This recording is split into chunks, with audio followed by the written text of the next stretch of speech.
Hi guys, so I'm here today to do what I'm hoping is going to be quite a short but useful video, and that is to tell you about my top 5 organisational tools, whether they be stationery or apps. I talk about studying and work and organisation and balancing, all the things you have to do on this channel in different ways, and you guys are often asking me for tips on how to use your stationery, on how to keep organised, on how to balance all the things you have to do, and I thought this might be quite a nice way to introduce you to some of the things that I use. One thing I think when it comes to stationery and organisational tools is the simpler the better actually.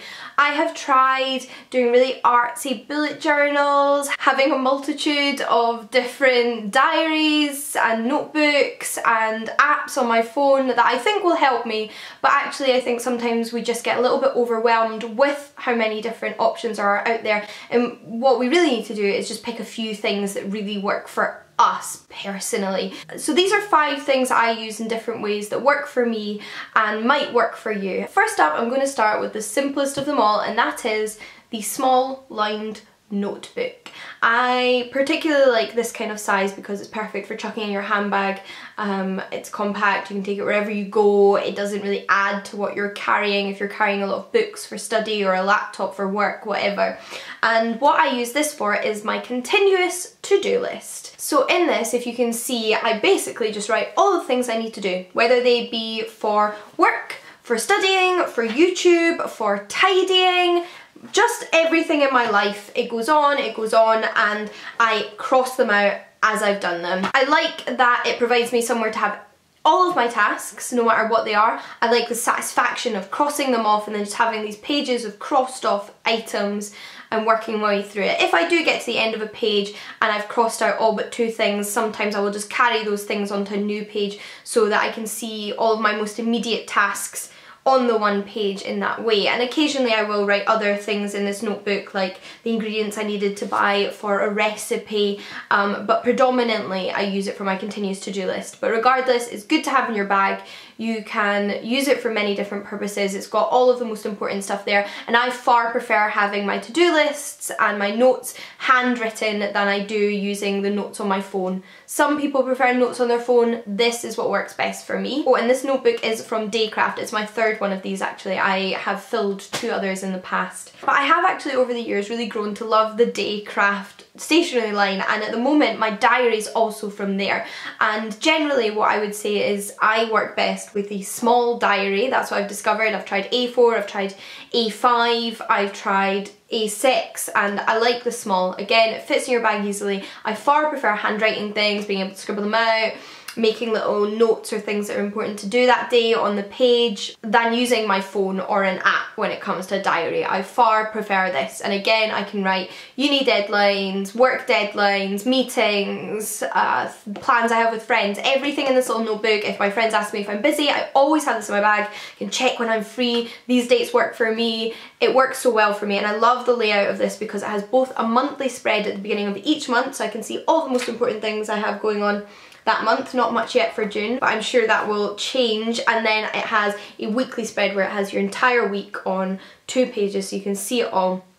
And I love this. This just works perfectly for me, and I think one of the things that both of those handwritten tools help me with is letting go of this idea that all of my notes and my diaries and my stationery need to look perfect. They are messy, I scribble in them, they are not always my neatest handwriting, and that is fine. But I did say I wanted to mention some apps. So the first one I want to mention is the one that maybe less of you will be familiar with, and it is an app that I use on my desktop and on my phone, and it is Trello. I was introduced to this app when I started my job at Pan Macmillan because my team used it, and it is fabulous. I now use it for personal use as well as work. So the basic version of Trello, which is all you really need, is free. Anybody can get it, and you make yourself different boards. So I have a board for YouTube videos, and you click on that and you go to your YouTube videos board, and then you have lists. So I have a study tips list, and I have all of the videos I want to do that are study tips related. I have general book videos list, and you can attach things like thumbnails once you've made them.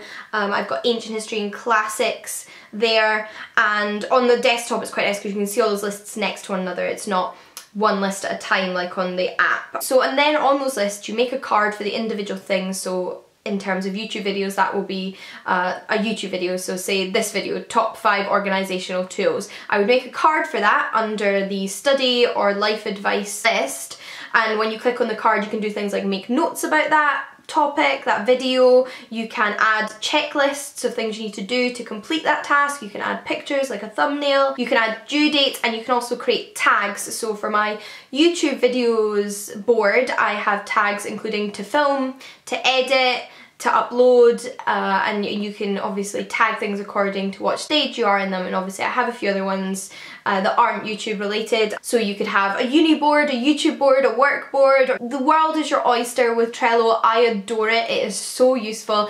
It's so intuitive and simple, and that is why I like it. And you can adapt and build on it as suits you, and it is just wonderful. But back to the written stationery, I want to mention having a desk planner. So this is the one I have at the moment. It's from Sainsbury's. It was a gift from my lovely friend Jen, and I don't use this all the time, and that again is something worth noting. If you have a piece of stationery and it's not always appropriate, it's only sometimes appropriate, that's also fine. So first when I had this, I felt like I really needed to be filling in every single day, every week, and at the beginning of the week, and having it all perfectly laid out. But it doesn't always work for me. Sometimes I am away from my flat 5 days a week. So what am I going to do with a desk planner? Not much, really.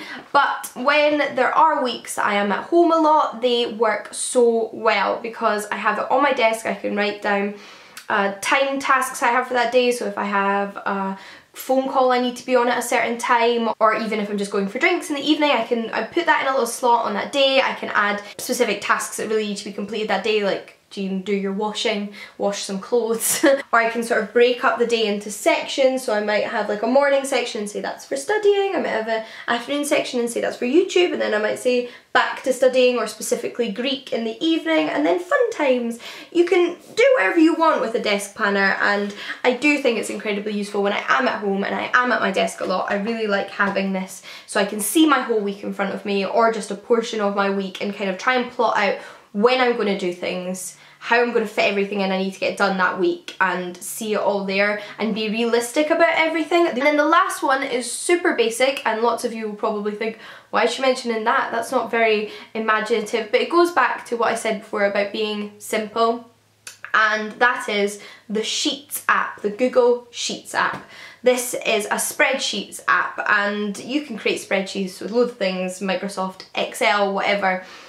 I like Google Sheets because it's attached to an email address. I can access it on any computer, online or on my phone, just by logging in, and I can add things here and there, and it's also really handy to have it transportable, because what I predominantly use the Sheets app for is for my spending and budgeting and keeping a record of everything I buy and the money I spend on stuff, like how much I'm spending on food and travel, and you know, just keeping a track of that. I think it's really easy to get carried away with money and not keep a track of little things like 20p's that you're spending there, pounds you're spending there, and suddenly think you should have more money than you do. I've tried tons of budgeting apps in the past with fancy little sections that try and organise them for you, but actually when it comes down to it, I like this plain spreadsheet that is just open for me to create the perfect spreadsheet for me. I certainly have got bogged down in the past by wanting to make everything look perfect, to have really fun little cool things to use, and actually I think they don't help me. I think the simpler the better, and I've found a few things in particular that really work for me. So perhaps that might be helpful for you too if you feel like you're in that headspace that I was a little while ago. We're all just really different, and it's just about what finding works for you, but these are definitely the 5